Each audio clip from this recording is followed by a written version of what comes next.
গেল, বাসটা কি গেল শতাব্দী, শতাব্দী পুরা মানে ধোয়া দিয়া।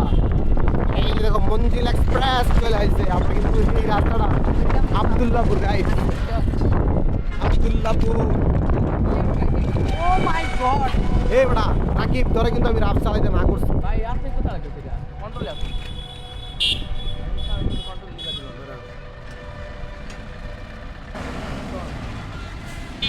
সামান্য একটু বাসের জ্যামের কারণে কি পরিমাণের গাড়ির ভিড় হয়ে গেছে আপনারা চিন্তা করতেছেন।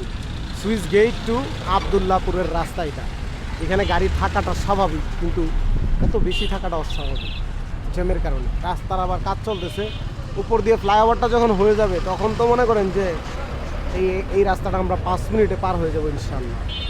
তো সেই পর্যন্ত আল্লাহ বাঁচায় রাখুক। হয়তো আমরা তৃতীয় বিশ্বযুদ্ধের খুবই কাছাকাছি আছি। সবাই নিজেরা সচেতন থাকবেন, পরিবারকে সচেতন রাখবেন।